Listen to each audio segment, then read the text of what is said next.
My name is Lila, and until I found this note on my pillow, I thought I'd thought everything through to the smallest detail. My career is on the right track, my marriage is a solid foundation, and my future is bright and full. It's funny how one piece of paper can destroy this whole illusion. The note was written in unmistakable italics, exquisite, confident, as if signed by fate itself. Marjorie thinks wives like you deserve what happens to them, black letters on white paper. A simple phrase, but it echoed in my mind, capturing all my attention. I was standing and holding the newspaper, but my hands were starting to shake. The house was quiet, a silence in which things start to sound like, for example, how the decorative pillows on our bed were slightly displaced, or how the bedside drawer was not completely closed. Somehow everything is too obvious, too pointedly quiet, which makes you notice the slightest details. There is the sound of water in the bathroom, where Ethan, my husband, was taking a shower. The quiet but tangible sound of his presence. "Hey, baby!" Ethan shouted from the bathroom. "I didn't expect you to be back so early. How was the merger meeting?" I quickly folded the note and put it in my pocket. Hoping that my voice would be even, I replied, "Everything went well." But when I said his name, Ethan, it sounded like a question suspended in the air, and seemed to hang between us. "Was your mom here today?" I asked, trying to sound calm. There was a pause. "The pause is too long," he responded when he seemed to be gaining courage. "Mom? No. Why would she do that?" I opened my bedside drawer and found that my personal diary was a little out of place. Flipping through his pages, I noticed fake fingerprints on business meetings and upcoming trips that were planned on his behalf. It was all suggestive. Ethan came out of the bathroom, his hair wet, water dripping down his body. He was handsome as always, but now I saw something different in his eyes: guilt, anxiety. This was new. "Are you sure?" I continued, carefully watching his expression. "I can smell her perfume." He laughed, but it was a forced, artificial laugh. "Lila, you're being paranoid. Mom's probably still upset that we missed Sunday dinner, but she wouldn't just show up here." His voice became harsh. "She wouldn't have shown up. She came to my office last week, reminded me of family obligations." Ethan's jaw clenched, and I noticed how he was trying to keep control. "Mom is just worried about us. About our future. Maybe if you hadn't been so focused on your work." I didn't let him finish. "Don't do it again." My voice sounded firm, but my stomach clenched. The phone rang, and Naomi's message appeared on the screen. "Wine is urgently needed, just closed the sale next to you." I quickly grabbed my purse, my gaze meeting Ethan's again. "I'm leaving. When I get back, we need to talk about boundaries, Ethan." He reached for my hand, but I was already at the door. When I turned around, saying over my shoulder, "The sheets smell like lavender." As soon as I went to meet Naomi, I couldn't let go of the note. It was not just a threat, it was a declaration of war. Marjorie, his mother, has always made it clear that she considers me a stranger to the ideal. Too ambitious, too independent, not the traditional wife she imagined. I hit the gas, but my mind was racing, and the phone rang again. "Layla, great job on the presentation," said the voice of Victor, my boss. "The Bard wants to accelerate the expansion. I need you to head up the details of the new unit. Tomorrow." I smiled despite everything. Progress was within reach, but thoughts of what was waiting for me at home did not leave me alone. I couldn't get rid of the feeling that I was going to face the impossible. A choice between a career and marriage. Both of these worlds, like two opposite poles, demanded me, and I didn't know how to find a balance. Naomi was waiting for me outside, 2 glasses of red wine already in her hand. As soon as she looked at my face, she knew without words that something was wrong. "Oh, dear, what did the witch do?" she asked with a hint of irony in her voice. I pulled out the note and handed it to her, as if it were not just a letter, but something much more important, a declaration of war. Naomi looked at the lines, then at me, and I realized that my worst fears weren't so unfounded. I replied that perhaps my husband would be on the side of this woman, 3 days after I found the note. 3 days. During these 3 days, I managed to get to my own office, where Victor was waiting for me. He was sitting at my desk with a stack of merger documents. His expression made me feel a chill in my stomach. He said that information about the merger had leaked into the hands of our competitors. I collapsed into a chair, and my thoughts were racing like wild animals in a cage. Only 5 people had access to these materials, and I fully trusted my team. But it was bad enough to take immediate action.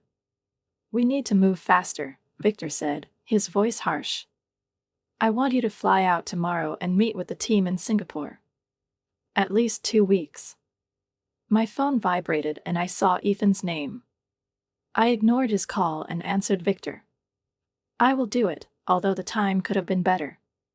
But maybe some distance will help me clear my head." When I got home that evening, I found Ethan in the kitchen with Marjorie. They fell silent like teenagers caught in a conspiracy. His mother always knew how to pretend that everything was fine with her, but her smile never reached her eyes. She turned to me with cold courtesy. "I was just telling Ethan about the wonderful couple's shelter," she said with fake friendliness, "because considering how demanding your job is, this might be the perfect time for you." I put my briefcase on the table harder than necessary.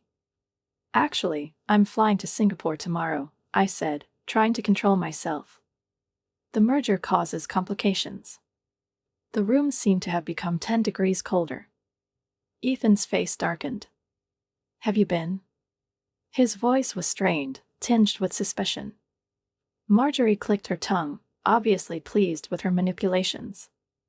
"Oh, this is a bad time," she said, expressing false sympathy. "Ethan just agreed to let me stay here while your apartment is being renovated. But don't worry, I'll take care of him while you're gone." A thought suddenly seized my head. The apartment that we had just renovated for a fortune now had to be restored again. And here she is, taking care of the house. Mold. She talked about it as if it were a trivial problem of old buildings. I looked at Ethan. He was too interested in his coffee cup to make eye contact with me. I couldn't help myself. "When were you going to tell me about this arrangement?" "You're so busy." He was silent, avoiding my gaze.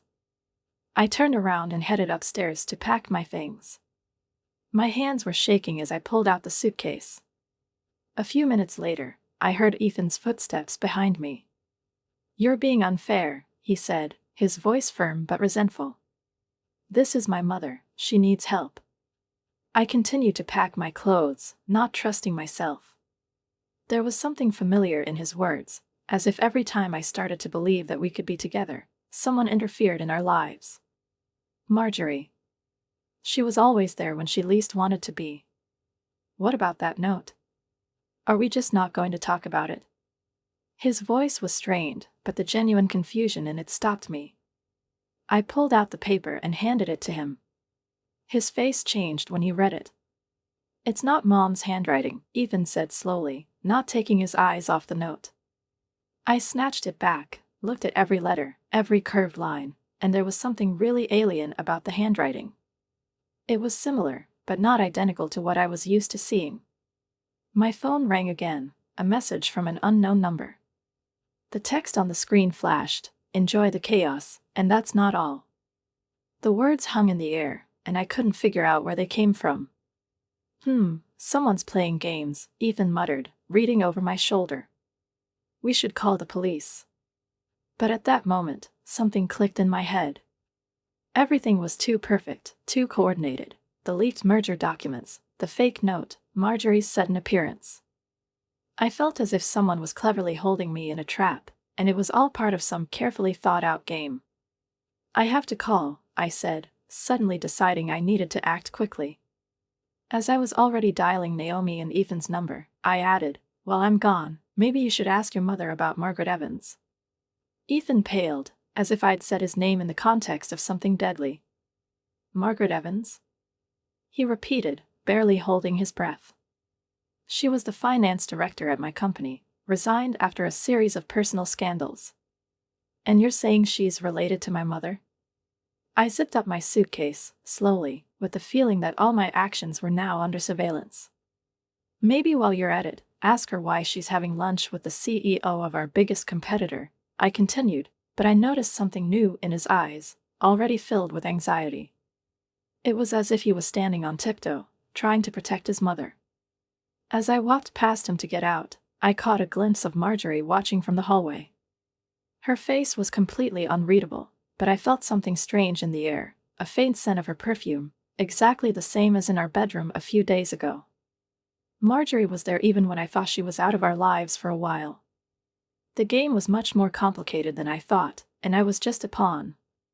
Singapore was supposed to be my sanctuary, but Marjorie's shadow followed me halfway around the world. In my hotel room, looking through the merger documents, I suddenly received an urgent video call from Naomi. You need to check your joint accounts, she said without preamble, her voice anxious. I quickly opened the banking app, but the numbers on the screen didn't make any sense at first. There have been dozens of recent translations, and I didn't recognize most of them. My throat went dry when I remembered that I had recently shown her $1 million property. My mother-in-law buys with cash, Naomi said with a cold intonation. It's going to be a surprise for Ethan. I checked the transfer dates. They perfectly coincided with my business trips, with moments when I was too busy to notice that our accounts were being emptied. My phone vibrated again with a message from an unknown number. Should have paid more attention to the rear. I called Ethan 3 times, but he didn't answer. I left a short message on my voicemail, "Where's the money?" The answer came a few hours later, "Mom helps us invest in our future. Come back home and we can talk about it." I laughed, but the laughter quickly turned into malaise when I realized that the future he was painting for us had nothing to do with what I thought was mine. The next morning I went to Singapore, trying to fully immerse myself in my work, but instead I found an email from Margaret Evans in my inbox. I saw your name on the merger documents. History repeats itself. Call me if you want to know how this ends. I stared at the number for a long time before dialing it. When I finally called, Margaret answered on the first ring. Let me guess, she said with a smile that could be heard even on the phone. Marjorie moved in like you did. That's how it all started for me, too. I felt my blood freeze in my veins. A worried mother-in-law worried about her son's workaholic wife, then financial help, then rumors. Her voice became quieter. Do you know what rumors I'm talking about? Check your company's email. Anonymous insider trading tips should be coming any minute, said the voice on the other end of the line, and I felt my blood freeze in my veins. Everything that happened became part of one grand plan. It was no longer an accident. My assumptions were becoming reality. As if on cue, my phone lit up and I saw a message from Victor, my office. No, we need to discuss some charges. I ran to the bathroom and threw up. I was on the verge. When I returned to the hotel that night, after several hours of defending myself in front of the board of directors, I discovered a hidden email from our family lawyer. A document signed by Marjorie, a power of attorney dated 3 months ago. Ethan gave her control of our joint assets. My world seemed to collapse. I immediately dialed Naomi. I need you to do something for me, I said, trying to stay calm. Find out everything you can about Marjorie's finances. When her husband died, something doesn't add up anymore. She answered instantly. And Lila, there's something else you should know.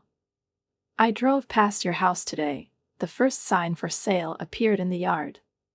I ended the call and first opened my laptop, transferring every penny from my personal accounts to a new bank. Then I booked a flight home. Not for the record, but for the fight. My phone rang for the last time that night, a photo from an unknown number. It was Marjorie and Ethan at a dinner with the CEO of our biggest competitor. The signature read, "Checkmate." I couldn't believe my luck. They made one mistake. The document was partially visible against the background of the photo. Our confidential documents, which I thought were protected. I sent this photo to Victor with one line, "I found our leak." Then I started writing an email to our company, linear evidence of corporate espionage and financial fraud. Marjorie wanted to play chess, but forgot one important thing. The queen is the strongest piece on the board. When I was packing my bags for the flight home, I suddenly remembered the original note, which was still in my jacket pocket. It began like this: "Some wives deserve what's coming to them." I smiled for the first time in days. Yes, we're not doing this the way Marjorie imagined. By the time my plane landed, the corporate espionage investigation was progressing rapidly. Victor has already called an emergency meeting of the board of directors.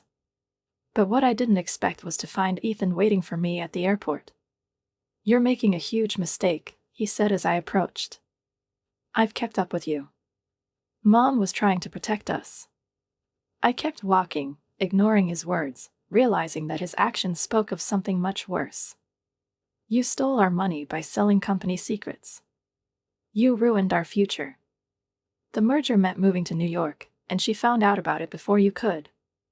Being blinded by the truth left no room for doubt. "How long have you been working for her, helping her spy on my company?" I asked. His silence was an answer, clear and cold.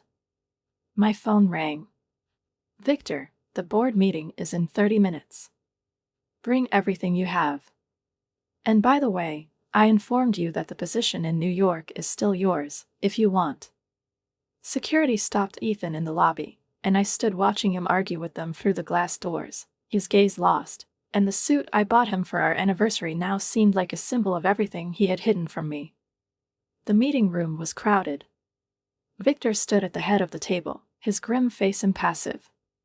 I saw his eyes flicker over my face, but he quickly returned to his duties, obviously trying to hide his own tension. "Mrs. Everett was already here," he said in a cold tone. For a moment, it seemed to me that he greeted me with some kind of regret. But then I saw Marjorie sitting quietly among the board members with a triumphant smile. "I hope you don't mind," she said with a polite tone. "I brought some of my documents to share." She placed a folder in front of her, spreading it out with a characteristic gesture. There were printouts of my emails inside. I felt my chest tighten. These emails discussed confidential details of the merger, with dates that perfectly matched the leaked information. Marjorie announced that they had been found on my sister-in-law's personal laptop, and with them was evidence of significant private trading activity. There was silence in the room. I felt the blood drain from my face. Marjorie had just played her card, and I understood her plan. She wasn't just gathering information, she was planting evidence that was impossible to refute. My body tensed, but before I could start talking, Victor raised his hand and calmly said, "Mrs. Everett also drew our attention to something about bank transfers." I felt a shiver run down my legs, but he continued. "It can be explained by offshore accounts," he added with a polite grin. Marjorie's smile widened. "I hate to say this, but when I found out what these documents were, I felt morally obligated to come forward. Family loyalty goes so far that I almost laughed at the irony. I pulled out my phone and turned on the recording I made in Singapore. Marjorie's voice was clear as day as she discussed the details of the merger with our competitor. I looked at the people present and said, "Interesting time." Her smile disappeared and her face turned to stone. Especially because these conversations took place long before these emails were supposedly sent from my laptop. I posted my timestamps proving that the emails were falsified, with the clear intention of hiding the real transactions and goals. About the missing money and, finally, the affidavit of Margaret Evans, about the previous corporate sabotage. "Marjorie, you're not the only one who knows how to collect evidence," I told her with a confident smile. The difference was that my evidence was real. The board of directors exploded into chaos when security pushed Marjorie out of the room. She turned around and hissed, "You're going to regret this. Ethan will never choose you in front of his family."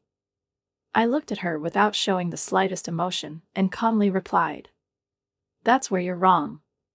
You stopped being his only family the day we got married. You just couldn't accept it." Later that evening, Victor called me, making an official offer.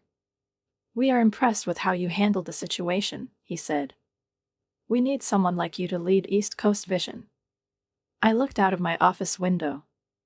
Ethan was still sitting in his car in the parking lot.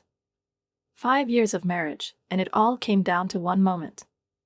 It was a choice between the life I had built and the life he wanted me to live. My phone rang for the last time. Another unknown number. I pressed accept, and the voice on the other end said, "You won this round, but ask yourself, what else are you ready to lose?"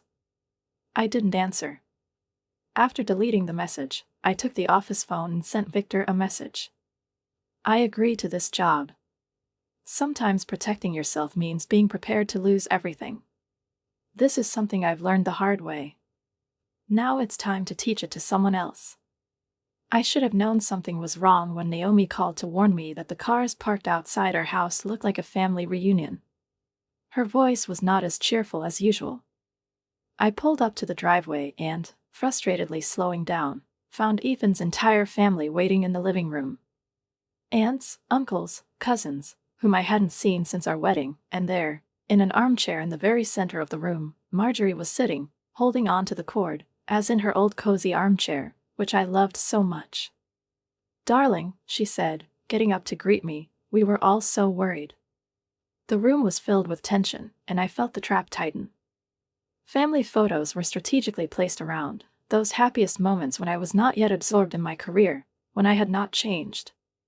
As Marjorie used to say, before you were different. I turned around and looked at Ethan, but he wasn't looking me in the eye. Instead, his Aunt Sarah spoke first. "We're here because we love you both, but this situation, the accusations against Marjorie," she paused, noticing my look, "the divorce papers you requested," she continued. Marjorie, with an almost sweet expression, took out an envelope made of manila paper, which I couldn't help but notice, as if it was an object on which the fate of everything depended. My head snapped at Ethan. "I didn't ask for any divorce papers," I hissed. "I found them in the drafts of your letters," he said softly. "Are you even going to tell me that this is a draft of a letter that I wrote in Singapore at the darkest moment, but never sent?" I fell silent, trying to hold my breath. We all understood that someone had gained access to my personal records. I pulled out my phone, showing them an email that had never been sent, but which contained the whole truth. "Show them the actual date and contents," I said. It wasn't a fake draft, it was my last moment of doubt. Marjorie's smile became strained. She said that the details did not matter, the main thing was to heal this family, to restore what she had always considered her own. I couldn't help but laugh. It was so absurd. "Are you trying to accuse me of corporate espionage or how you emptied our accounts?" Ethan finally spoke, but his words were restrained and full of reproach.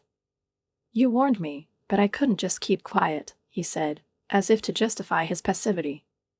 Marjorie interrupted me, continuing her false job.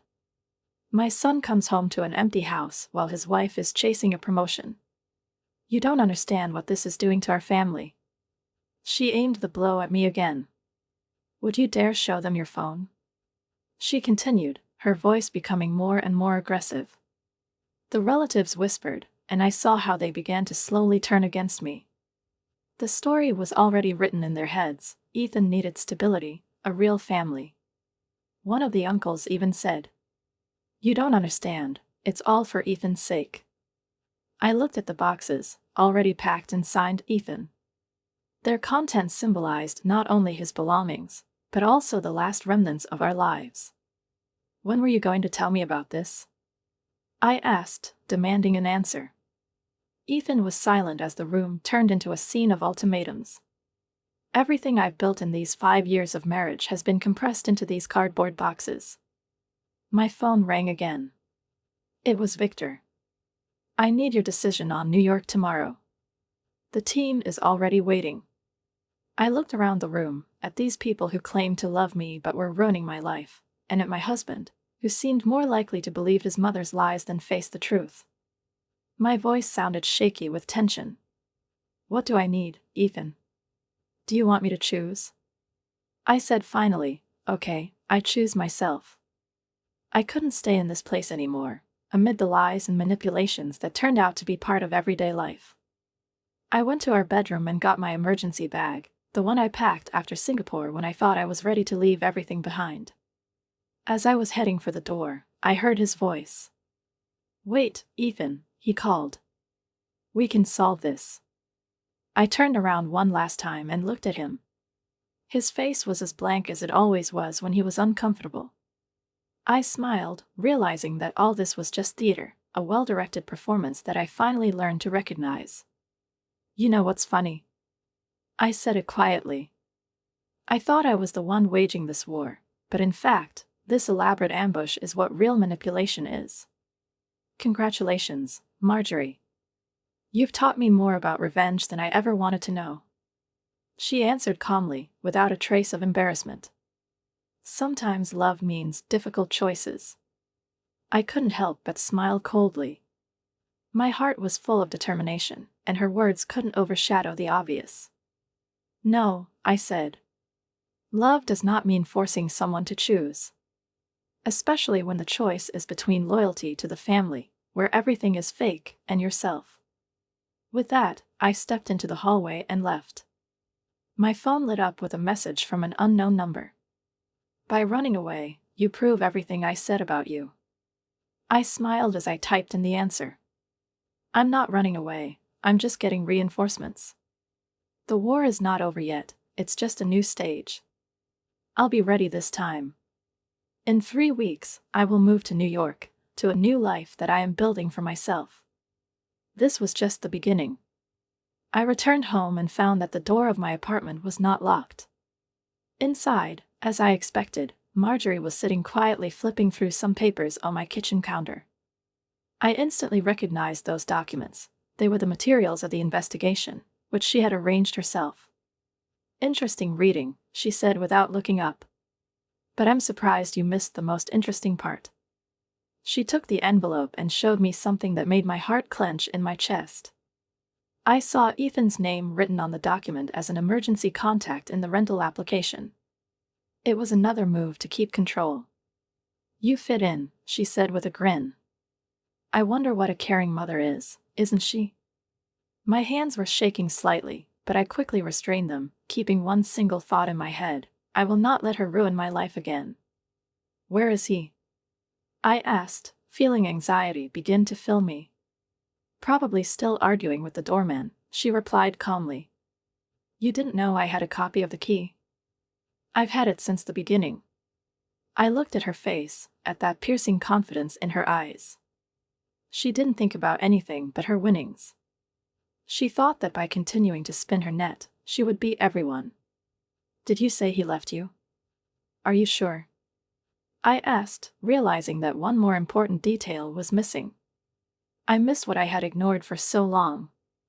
Marjorie paused before answering. "You'd be surprised what people can do when they think they're protecting their children from pain," she said quietly. "Your mother knew how to do it well." I picked up the first of the letters written in my father's handwriting. Each of them was filled with longing, passionate requests to see each other. Letters that Mom never showed. Every word sounded like a cry for help, but they never reached me. It was a few months after he left, I read aloud. "Why didn't you show them to me, Mom?" "People do strange things when they try to protect their children from pain," she said again, smiling coldly. "You're not that different from her, you know. I am always convinced that you know what is best, and I am ready to burn everything to the ground in the name of independence." The apartment door opened and Ethan walked in, stopping when he saw me. His gaze immediately fell on me, and I felt the air become thicker. He said softly, "You look thin." I couldn't answer, because I was holding letters in my hands that seemed so heavy, as if every word in them weighed 1,000 tons. With them came that feeling of hopelessness that cannot be expressed in words. Marjorie, who was standing at the door, gathered her things and silently headed for the exit. "I'll give you 2 minutes," she said, and her voice was as cold as ever. Before leaving, she stopped and added, "There's a board meeting tomorrow, don't bother going." And, turning around, she cast a glance at me, filled with imaginary concern. When the door clicked behind her, there was silence between Ethan and me. We were standing in front of each other, and I suddenly realized the abyss that separated us. An ocean of betrayal, lies, and unbearable secret disagreements that we've been trying so hard to hide. I couldn't keep these questions to myself anymore. "Do you know," I finally asked, "about my father's letters? Mom told me last week that he was exhausted and that she had hired a private investigator. Were you ever going to tell me that you're helping her build a case against my mother?" Ethan flinched, his face immediately turning pale. "I was trying to protect you." His voice was low, almost breaking. "Protect?" I barely managed to get the words out. "Do you think you were protecting me when you helped her bury everything I built? You killed us. Your mother killed us." My phone was vibrating, and I grabbed it when I saw a message from Naomi. "Turn on the news now." I turned on the TV with a sinking heart, and the headlines on the screen amazed me. "An investigation into market manipulation is being launched at a large trading firm." Several executives called my name. "Mom said it could happen," Ethan said softly, looking at me. "I came to warn you."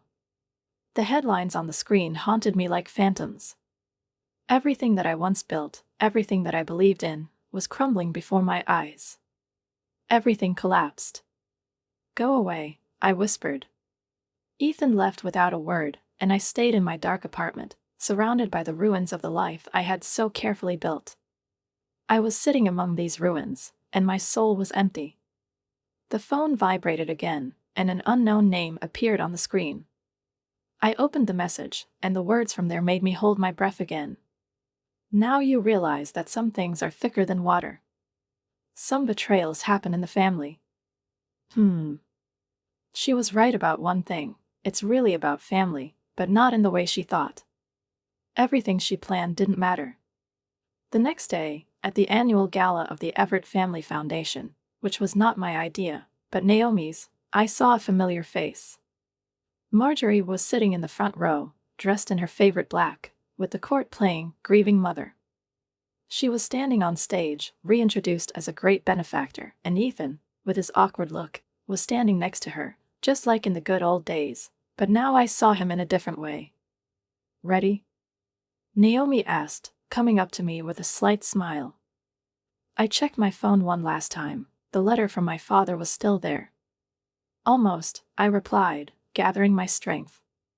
When I approached the stage, Marjorie noticed me and her smile flickered, but not in the same way as before. "Darling, how brave of you to come in spite of everything," she said, but I couldn't listen to those words anymore. I came closer and replied, "I wouldn't miss it, especially since I'm giving a keynote speech right now." Her smile disappeared. I saw her face turn stony and her gaze tense. I felt everything around me change. "I think it was a mistake," I said confidently. "The council chose me. Unanimously." In response, I heard only silence. Ethan's complexion paled, and he moved forward, his footsteps sounding hollow, as if every bone in his body was trying to resist what was happening. "What are you talking about?" His voice was weak but strained. At that moment, Naomi called out to the technician, and the presentation screen filled with graphs and numbers. But what really caught my attention was a string of emails, on which the thread of all manipulations stretched like a red thread. "As you can see," I began, addressing the now silent room, "everyone is focused on market manipulation in my company, but they're missing the point. The systematic emptying of the fund's accounts over the past 7 years, and everything leads to one person." Marjorie's hand was shaking as she reached for her wine glass. "You have no proof," she said with some inner certainty, as if she was trying to refute all this, but I already knew that I was telling the truth. "Actually, I have," I continued. "Your husband kept records of everything, including your plans to accuse him of embezzlement, before he had this convenient heart attack." The glass slipped from her fingers and crashed with a crash on the marble floor, and the noise from this turned out to be a harbinger of something much more destructive. "That's why you were so desperate to control Ethan, wasn't it? As long as he was the chairman of the foundation, you could keep hiding the money until I started asking questions." "Mom," Ethan's voice faltered, and I felt all his confidence evaporate. He tried to defend her, but I knew that this was not the moment to listen to excuses. "It's true," he whispered, and despite his words, it was clear to me that he was still on the verge of inevitable collapse. "Of course not," she screamed, already losing control. "She's trying to destroy our family." I pulled out my phone and hit the play button. Marjorie's voice filled the room. "Either resign quietly, or everyone will find out about your son's real father." The crowd, already turned against me, exploded in whispers, as if these words were the last frontier that would destroy everything. Ethan staggered back as if he'd been hit. 7 years old, I said softly, glancing around at everyone present, including her, who now stood like a defeated monarch hiding her defeat behind an outward coldness. 7 years of manipulation, lies and theft while you were playing your grieving widow. You don't understand. Her voice rang, but I didn't pay attention. Everything I did was for my family. But I knew that everything she did was just for control. Everything that I once thought was important was crumbling, and it wasn't just painful, it was liberating. The guards had already started to move through the crowd, but before they came up, Marjorie straightened her spine, looked me straight in the eye. "Do you think you've won? Do you think that makes you better than me?" Her laugh was bitter and hoarse. "Look around, dear. You're standing alone. There is no husband, no family knows. That's where you're wrong." I nodded toward the end of the room, where Victor was standing with the FBI agents we contacted a few weeks ago. I wasn't alone. I just chose my family more carefully than she ever did. "You're not alone," Ethan whispered, grabbing my hand, but I gently pulled his hand away. "Some things cannot be fixed, but they can be found out." At that moment, a call from an unknown number appeared on the screen. I looked at his name and decided not to answer. Messages don't need answers. The lights of the city shone through the windows, as if everything that had happened had finally led to justice. Naomi was waiting with a bottle of champagne and 2 glasses for her and me. "Pouring it in?" she asked with a smile. I smiled back, knowing that this was the moment of final liberation. After 6 months, after the gala became history, we found ourselves back in our old neighborhood. Naomi was arranging flowers in the hall, and I watched her, realizing the irony of what was happening. "You're literally cleaning up her mess," she said, and I nodded.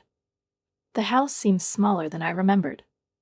Evidence boxes lined the halls, awaiting the final sweep by the FBI.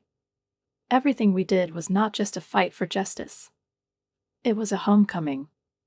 Family photos still hung crookedly on the walls, reminiscent of the perfect facades hiding the abyss of lies that hid behind every laugh, every gesture. They remained the same as in those days when it seemed that everything in our house, and life itself, was perfect. But now, when I looked at these pictures, I realized that their brightness was just a film behind which cracks were hiding. My phone rang, a message from my father inviting me to lunch next week. I couldn't help but think how strange it was that even he, like everyone else, was now part of something else that we were building, walking through the ruins. Small steps, sometimes painful and imperfect, led us to new opportunities. What was lost cannot be returned, and despite all its unreality, a new life began to take shape. But as always, on the threshold of changes, a familiar bell rang outside the door. Ethan was standing on the porch. His face was older, his eyes glittered dimly, as if he had seen more than he should. "I thought I'd find you here," he said quietly, as if it wasn't about a meeting, but about a fateful conversation that couldn't be avoided. "Mom asked to see you." I didn't visit Marjorie in prison. I did not reply to her letters. Something in Ethan's voice made me stop. He seemed to know something important. "She's dying," he said softly, and I felt my heart tighten. "Cancer." She had known for months. Prison seemed such a faraway place for a man who once owned everything. Marjorie didn't look the way I remembered her. In a gray uniform, her perfectly styled hair was now brittle, and her skin was white and burnt.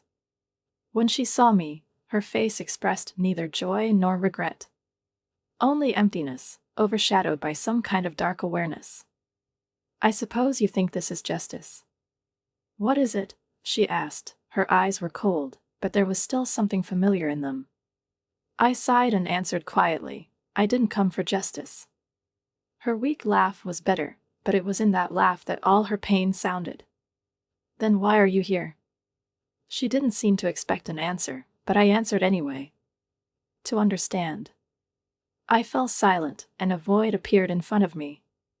She was sitting in front of me, exhausted and sick, and all I could feel was a kind of amazing calmness that could not have arisen even in the worst of times. We were on opposite ends of everything that we might once have considered close. When my father died, she began, I thought I had lost everything. Power, status, everything is gone. Then I saw how you were building your career. You're taking my son further away from me. I couldn't let that happen, so I destroyed everything I was protecting. I remembered my father's words from the letter, some people take control for love. And suddenly I realized that this was what she was most afraid of. Not to lose power, not to lose status, but to lose love. Control was the only way to relive his lost reality. Are you happy? What is it? She asked suddenly. I froze. She looked at me, and there was something in her gaze that looked like regret. I'm free, I replied. It's not the same thing, but it's better. Marjorie nodded. She was silent for a long time, and when she spoke, her words seemed almost inexpressible, as if she could not understand what had happened to her own life. I was once ambitious, independent, her voice is barely audible, she shook her head, then I let myself become what you made me. I got up, ready to leave, but she grabbed my arm. Her skin was like paper, withered by fear and time. The night I left the first note. She barely uttered the words. I'm going to confess everything. About the foundation, about your father, about the lies. But then I saw how easy it would be to blame you. I wanted to say something, but she beat me to it. You won the game, didn't you? I stood there, not knowing what to answer. I didn't even know I was playing, I said, letting go of her hand. When I got outside, I noticed Ethan waiting by the car. Are you okay? He asked. I nodded. The foundation is recovering, I'm in therapy, meeting someone new.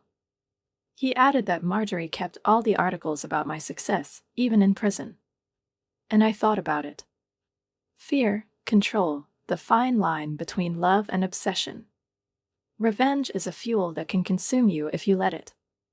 Returning to Marjorie's house, I looked around, realizing that this was the moment of the end. Naomi finished her work, ready to close this chapter. Did you decide to buy it after all? What is it? She asked, noticing my look. Yes, I replied. But I will turn it into a women's business center. Later that night, standing on a balcony in New York, I received the last message from an unknown number. You've always been stronger than me. Use it wisely. I didn't delete it.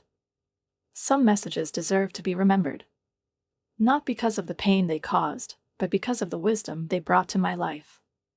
The lights of the city began to sparkle. Below is the whole world of possibilities. I realized that family is not just about blood or marriage. It's a choice. And sometimes the hardest choice is to choose yourself.